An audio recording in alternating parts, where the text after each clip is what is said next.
I support requiring voters to show ID. I think that's reasonable, and most Americans agree. Polling consistently shows around 80% support for voter ID across party lines. When most people hear voter ID, they think of showing their driver's license. What the Save America Act actually requires is more specific than that, and I think it's worth understanding exactly what it says before deciding where you stand on it. Because some of what Trump himself has said about this bill raises questions that I think are worth sitting with regardless of where you land politically. So let's go through it together. The Save America Act requires anyone registering to vote in a federal election to provide documentary proof of United States citizenship, not just a photo ID. Here's exactly what the bill says counts as acceptable proof. A valid U.S. passport that works on its own, an enhanced driver's license, but this is only in 5 states: Michigan, Minnesota, New York, Vermont, and Washington. They're the only states that issue the enhanced driver's licenses that indicate citizenship on the card. If you live in one of those 5 states, then your enhanced driver's license does work on its own. If you live in the other 45 states, which is home to about 87% of the US population, your standard driver's license or real ID is not enough on its own. A military ID, but only when paired with a military record of service showing your place of birth was in the United States. The military ID alone is not sufficient. A government-issued photo ID that shows your place of birth was in the United States. Most standard IDs don't include place of birth. Any other government photo ID paired with a certified birth certificate, but the birth certificate has to meet 7 specific requirements laid out in the bill. It must include your full name, date of birth, place of birth, the full names of at least one parent, an authorized signature, the date it was filed, and an official seal. Not all birth certificates meet all of those criteria. The bill also accepts a hospital birth record from the time of your birth, but the bill doesn't define what that document needs to look like, leaving that judgment to the election official reviewing it. Other options include an adoption decree showing U.S. place of birth or a naturalization certificate. That's the document you get when you become a U.S. citizen through the immigration process. There are also certain American Indian cards that qualify. There is also a fallback process for people who can't provide any of those documents. They can sign a sworn statement and submit other evidence, and a state or local election official can make a determination that they've sufficiently established citizenship. However, that official then has to sign their own affidavit explaining their reasoning. And as we'll get to in a moment, that creates a serious legal problem for election workers. The registration requirement and the voting requirement are 2 separate things under this bill. Registering to vote and actually casting a ballot each have their own documentation rules. When you show up to vote in person or by absentee ballot, you must present a photo ID. But not just any photo ID. The bill requires that the eligible photo ID indicate on its face that you are a United States citizen. In most cases, if your standard driver's license or real ID does not show citizenship, you must also present another document that does. For absentee voters, it goes further. You must include a copy of that photo ID both when you request your absentee ballot and again when you submit it. So what IDs would work at the polls? The same enhanced driver's license from those same 5 states, a U.S. passport, a government-issued photo ID that explicitly indicates citizenship. If your ID doesn't indicate citizenship, you can pair it with another document that does. But again, most standard driver's licenses and real IDs in 45 states don't indicate citizenship on the card. There is one exception. States that have been regularly submitting their voter rolls to the federal DHS database since June 2025 can waive the citizenship indication requirement for voters who were already verified through that process. So depending on your state, some of this burden may already be handled on the back end. The bill does allow provisional ballots, but those ballots only get counted if the voter is subsequently verified as a citizen through the same documentation process. and the bill doesn't specify how much time you have to produce that documentation. That is left to state law and EAC guidance that doesn't exist yet. The documentation challenge doesn't end at registration. It follows you to the polling place, too. So what is the actual scale of the problem this bill is trying to solve? Let's go directly to the source that Republicans and supporters of this bill cite the most: the Heritage Foundation. They're a conservative organization that's been tracking election fraud since 1982. They have every incentive to find as many cases as possible, and their database is publicly searchable, which I did. Here's what their own data shows. The total number of documented cases of election fraud of all types from the year 1982 to 2025 is 1,620. And here's what those cases cover. Things like buying votes, altering the vote count, ballot petition fraud, false registration, elections being overturned, fraudulent use of absentee ballots, illegal assistance at the polls, impersonation fraud, ineligible voting. 1,620 total cases spread across all those categories over decades. The Save America Act addresses one thing as its primary focus: non-citizen voting, of which there are only 100 total cases over decades. Its photo ID requirement and voter roll audits could incidentally address some of the other types of fraud, like impersonation fraud, absentee fraud, and duplicate voting. However, the bill focused on non-citizen voting, and the mechanisms for many of the other categories in that database don't align with the bill's specific aims. You can come to your own conclusion what that might mean. Now, some people will argue that these numbers are small because we haven't caught everyone, and that's a fair point. The Heritage Foundation themselves say this database is not comprehensive, it's a sampling. Unknown fraud could theoretically be higher than what's documented. But here's the thing, that logic applies equally to every single category in that database.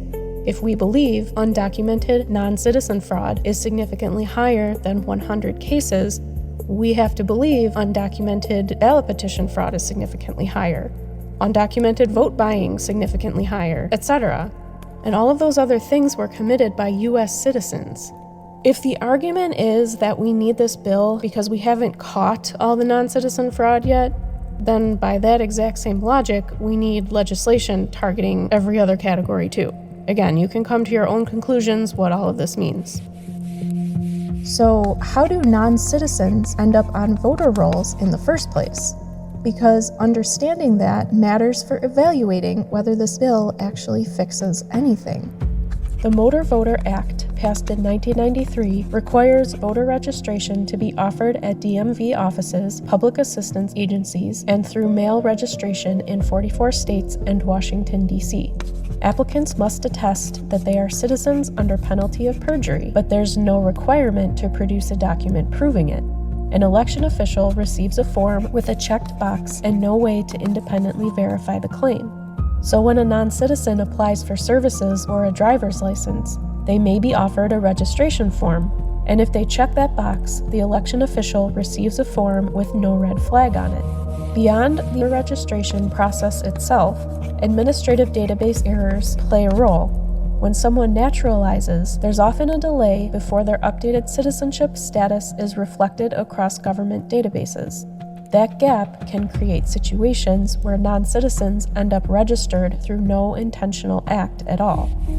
Now, some people would say that non-citizens simply shouldn't be accepting those forms, and that's a fair point. But an analysis of the Heritage Foundation's own database by the American Immigration Council found that most documented cases of non-citizen voting involve lawful permanent residents, green card holders, many of whom ended up voting due to misinformation from government workers, not people trying to cheat the system. People who were told by an official at a government office that they could vote. Some cases in the database are likely intentional fraud, but the scale is still what it is. 100 cases over decades through multiple pathways that already carry serious legal consequences for non-citizen voting, including deportation. It's already illegal for non-citizens to vote. And for anyone who doesn't trust government workers to get this right, the Save America Act moves that same trust requirement to a different government worker at an election office. Except now, the bill makes it a criminal offense for that election official to register someone who doesn't present the required documentation, even if that person is actually a U.S. citizen. They can also be privately sued by any citizen for the same reason. The bill does address multiple registration pathways directly. It requires DMV workers to ask every applicant, "Are you a citizen of the United States?" And if they say yes, require documentary proof before providing the registration form. It also adds citizenship verification requirements to mail registration. Those are real attempts to close real gaps. The question worth asking is whether requiring documentary proof from 150 million voters is a proportionate response to 100 documented cases spread across decades. The bill requires states to regularly submit their voter rolls to a federal database run by the Department of Homeland Security called the SAVE system, Systemic Alien Verification for Entitlements. States that have been doing this quarterly since June 2025 get a safe harbor exemption from some of the photo ID citizenship requirements for already verified voters. That sounds totally reasonable in theory. The problem is that this database has already been shown to produce errors. Texas voluntarily submitted its voter rolls to the DHS SAVE system. The database flagged hundreds of Texas voters as potential non-citizens.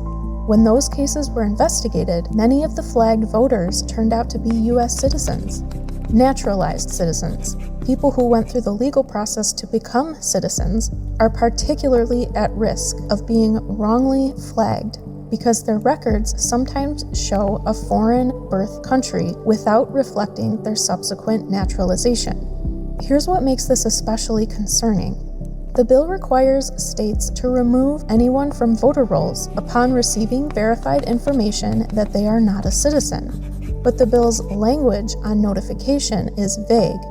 It says states must give notice and an opportunity to respond, but it doesn't specify what form that notice takes, how long people have to respond, or what happens if someone doesn't respond in time.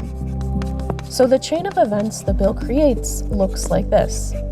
A state submits voter rolls to a database known to have errors. The database flags a naturalized citizen as a potential non-citizen. The state sends some form of notice. If that person doesn't respond in time or doesn't receive the notice, they could show up on election day and find out they're no longer registered. And if they try to re-register on the spot, under this bill, they'd need to produce documentary proof of citizenship immediately at a polling place on election day. Here's something that might surprise you. A nonpartisan election expert said Republican voters would likely be more hurt by this bill than Democratic voters because they're more likely to struggle producing documentary proof of citizenship. But beyond party lines, 21 million Americans can't quickly find the documents this bill requires. 3.8 million don't have them at all. And every time you move or change your name, you would have to go through this process in person at an election office. Over 103 million Americans updated their registrations in the 2 years before the 2024 election alone. One group worth specifically mentioning is married women. About 79% of women in opposite-sex marriages change their last name.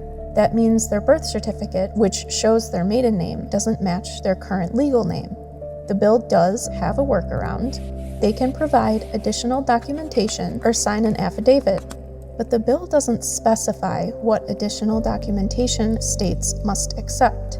Every state sets its own rules. A state could decide a marriage certificate isn't enough, and there's nothing in the bill that stops them. So whether this is a minor inconvenience or a serious barrier depends entirely on where you live and which election official you're standing in front of.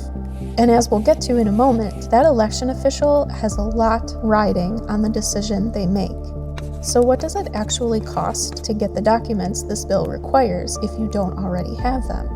A replacement birth certificate runs approximately $10 to $35 depending on your state, more if you need it quickly or use an online service. A passport starts at $30 just for a card renewal. A first-time passport book runs $165. If you need both book and card, that's $195. And if you need it fast, expedited processing with quick delivery can run $246 or more. Standard processing currently takes 4 to 6 weeks, and you have to apply in person. Critics argue that requiring citizens to pay money to obtain documents in order to exercise their constitutional right to vote functions as a poll tax, which the 24th Amendment prohibits. Supporters disagree. They argue that obtaining documents is not the same as paying to vote. Courts upheld Indiana's voter ID law in 2008 in Crawford versus Marion County, but that case involved a free ID. This bill requires documents that aren't free for everyone. That specific question hasn't been tested in court for this bill, and I know a lot of people hear all of this and think just go get the documents. And for many Americans, that's completely reasonable. But the question isn't whether most people can do it. The question is whether creating these barriers is proportionate to 100 documented cases of non-citizen voting accumulated over decades, and whether the people for whom it isn't simple deserve to lose access to their vote because of it. Think back to that married woman whose birth certificate doesn't match her legal name. She shows up at an election office with her birth certificate, her driver's license, and her marriage certificate. The election official has to decide, are these documents valid and do they meet the bill's requirements? The bill doesn't give them clear guidance. No national standard exists. The Election Assistance Commission will eventually issue guidance, but that guidance doesn't exist yet. Nobody knows what enough looks like. And here's what that election official is facing while making that judgment call. The bill makes it a criminal offense to register someone who doesn't present the required documentation, even if that person is actually a U.S. citizen. The same official can also be privately sued by any citizen for the same reason. Here's what the bill does not do. It creates no equivalent new criminal liability for wrongfully rejecting a legitimate citizen. Any existing recourse would require proving an official knowingly and willfully intimidated or coerced a voter, a much higher and harder bar to clear. To understand what that means in practice, imagine an election official who personally knows the person standing in front of them and knows they're a citizen, but that person only has their driver's license, which in 45 states doesn't indicate citizenship. The official can't simply register them based on that ID alone. They have to invoke the fallback process, have the person sign a sworn statement, and then sign their own affidavit personally vouching for them, putting themselves at legal risk if anything is later challenged. Accept someone without the right paperwork?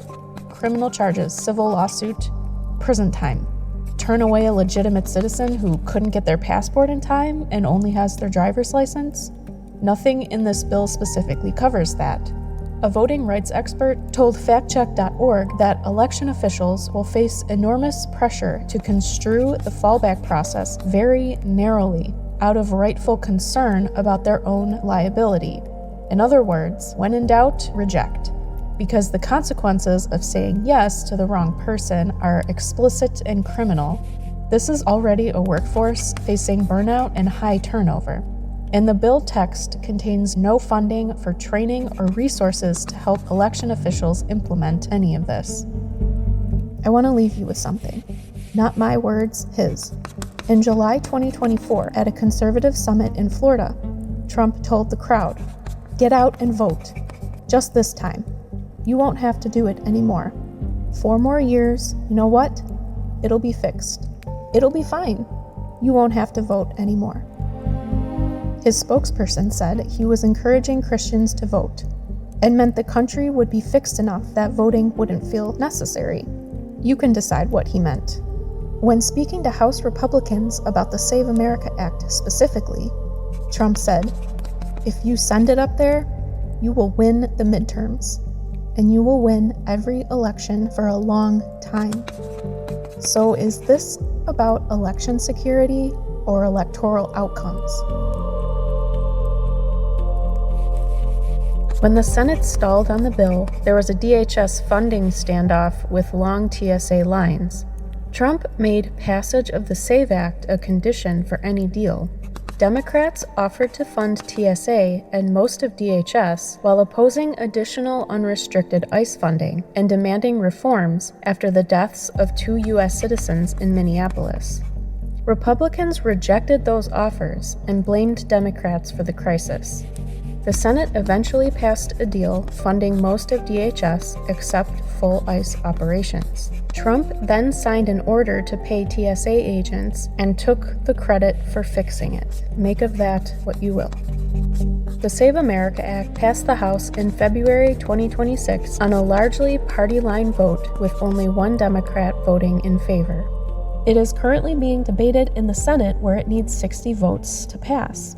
And as of today, that support is not there. But while the federal bill faces an uphill battle, versions of this policy are already moving forward at the state level. 9 states already have some form of proof of citizenship requirement: Alabama, Arizona, Georgia, Kansas, Louisiana, Mississippi, New Hampshire, Ohio, and Wyoming. Florida just passed its own version, modeled directly after the federal SAVE Act, though it won't take effect until January 2027, after the midterms. 17 states have introduced similar bills in 2026. The Kansas experience offers a preview of what this looks like in practice. After their proof of citizenship law took effect, it blocked 31,000 eligible citizens from registering, 12% of all applicants. And during the subsequent court case, experts testified that over 99% of those blocked were actually U.S. citizens who simply hadn't provided the paperwork. On March 31st, 2026, with the SAVE Act still stalled in the Senate, Trump signed a new executive order directing the creation of state citizenship lists using the same SAVE database, the one that already wrongly flagged hundreds of U.S. citizens in Texas as potential non-citizens, and restricting mail ballot delivery to verified voters only. Election experts immediately called it unconstitutional. A previous executive order on elections has already been blocked by federal courts. On April 1st, 2026, the Supreme Court heard arguments on Trump's executive order seeking to end birthright citizenship for children born to parents who are in the U.S. illegally or on temporary visas, a right guaranteed by the 14th Amendment. A ruling is expected this summer. The bill may be stalled, the birthright citizenship case may not go his way, but the effort to reshape who gets to vote and who counts as a citizen continues. I support making sure voters are citizens. That's a reasonable goal, and nobody serious is arguing otherwise.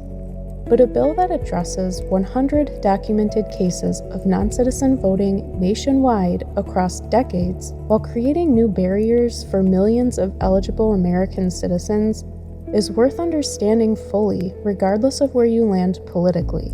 All sources are linked in the description. I know this wasn't exactly a fun watch. Voter registration law is not edge-of-your-seat stuff, but understanding it matters right now more than it probably ever has. And you stayed anyway, which means you care, and that means a lot. These are heavy things to carry. Thank you for sitting with them. That's what this space is for, a little light on the heavy truths. See you next time.